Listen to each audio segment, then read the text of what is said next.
wallet. Where are you going? I'm going to get my wallet. Bring me my red bag with my makeup.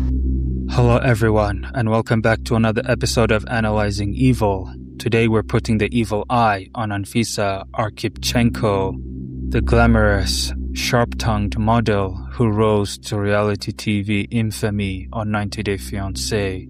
This is the character study, not a gossip dump, but a careful look at what we saw on screen, how she presented herself to the world, and what her patterns of her behavior reveal when she read them like evidence.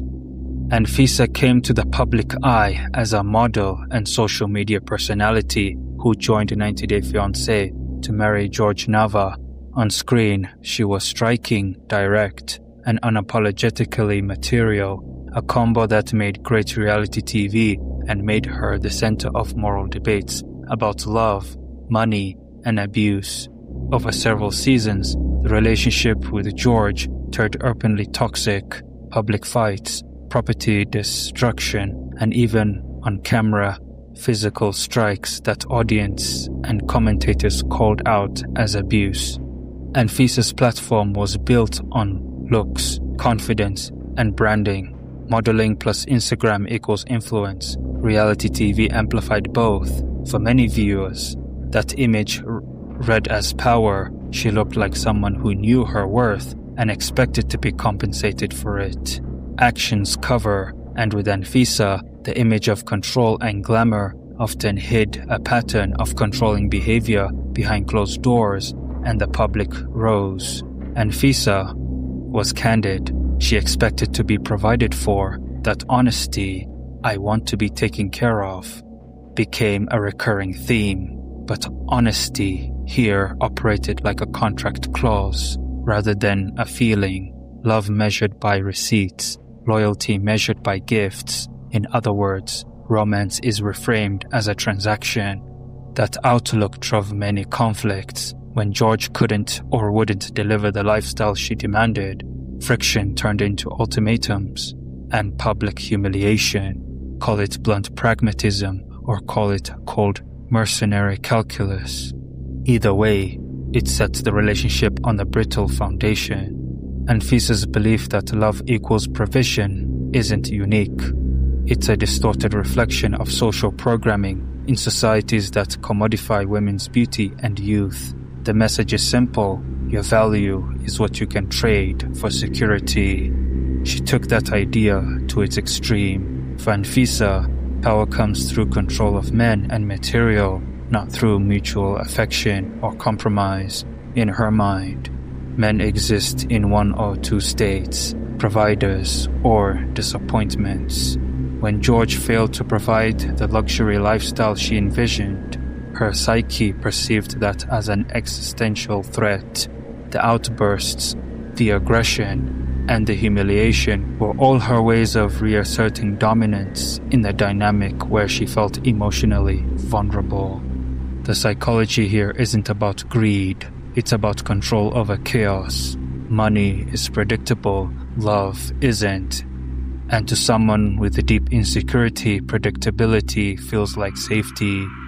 People who weaponize control in relationships often come from environments where control was stripped from them early. Emotionally unavailable parents, poverty, betrayal, and instability. Her fixation on money and power is an attempt to rewrite that history.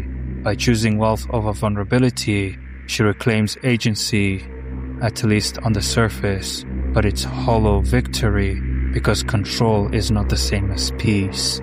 What turned viewers from fascinated to alarmed was a pattern of escalation. The footage that made headlines was literal. Clips where Anfisa strikes George on camera and episodes where she vandalizes his property, keying his car, destroying or erasing his phone data, or uses emotional and financial leverage to punish him. These episodes weren't isolated outbursts. They were recurring tactics: punish, humiliate, demand compensation, then claim she's been wronged. Those patterns are visible in many recaps and reposts about the pair. People in the fan community and reality TV press catalogued the red flags: controlling money, public shaming, physical aggression, and manipulation of the narrative, telling producers and camera crews versions that painted her as the honest one. These weren't just personal fights, they became a public case study of the abusive dynamic where the woman was the primary aggressor. Reality shows compress life into episodes, but off-screen events also shaped the story. George later faced serious legal trouble, a large marijuana seizure, and a prison sentence, and the couple filed for and finalized a divorce as the relationship unraveled over time. Those events and their timing fed into the relationship's collapse, and the public narrative around both of them. Read as a psychological profile, several features stand out. Transactional orientation.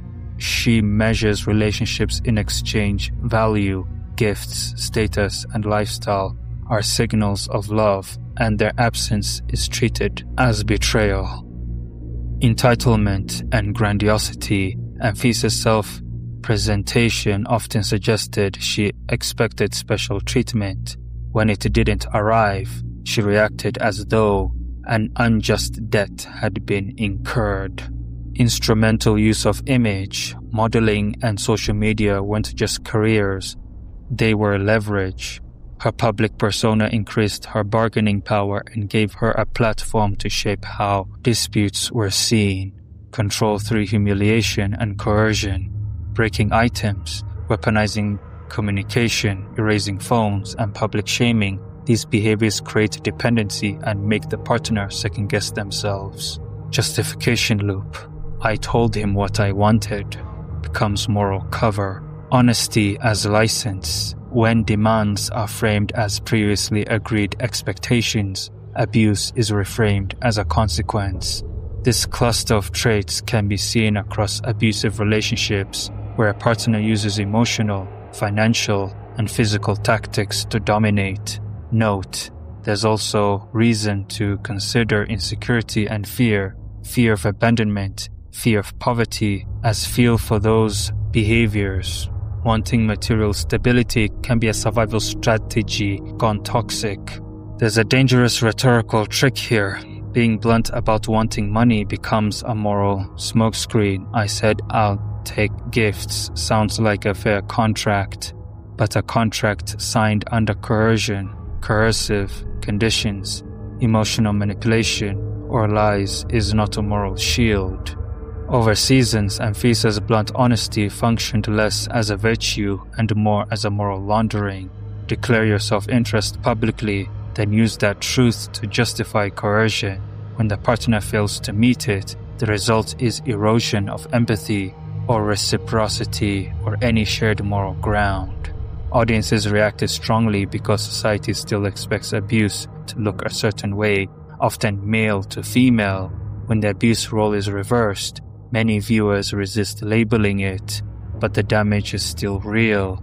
Reality TV amplified the harm, racking up views, then monetizing the scandals. The dynamic raises questions about media ethics.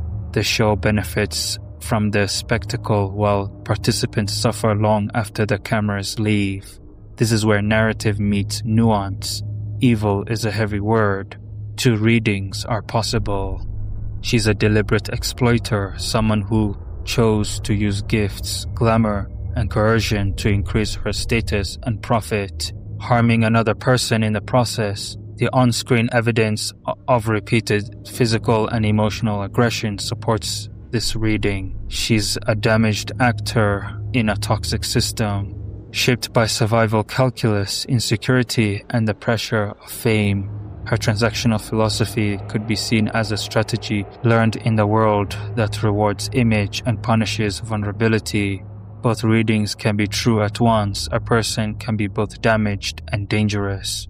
We can't fully dissect Anfisa without addressing trauma, even if hers is largely inferred rather than explicitly stated. People who weaponize control in relationships often come from environments where control was stripped from them early. emotionally unavailable parents, poverty, betrayal, or instability. Her fixation on money and power is an attempt to rewrite that history. By choosing wealth over vulnerability, she reclaims agency, at least on the surface, but it's hollow victory because control is not the same. That's a paradox of her psyche. The more she gains, the more she fears losing. The more she controls, the less capable she becomes of trust. And the more she demands, the further she drifts from the connection she secretly craves. This is narcissism's cruel trap, the illusion that dominance heals pain, when in truth it deepens it. It's important to remember that Anfisa didn't create the stage she performed on. We did. Reality television thrives on conflict and excess. The more she raged, demanded, and flaunted, the more the world watched. Her behavior was reinforced, not condemned. In psychological terms, she was positively conditioned to escalate her toxicity because it brought attention, followers, and influence. In that way, Anfisa isn't just an individual case. She's a mirror of a culture that prizes appearance over authenticity, wealth over empathy, and influence over integrity. Her tragedy isn't that she loves money, it's that she believes love and money are the same thing. And that belief, left unchallenged, leaves her forever chasing admiration, but never intimacy, adored, envied, and utterly alone.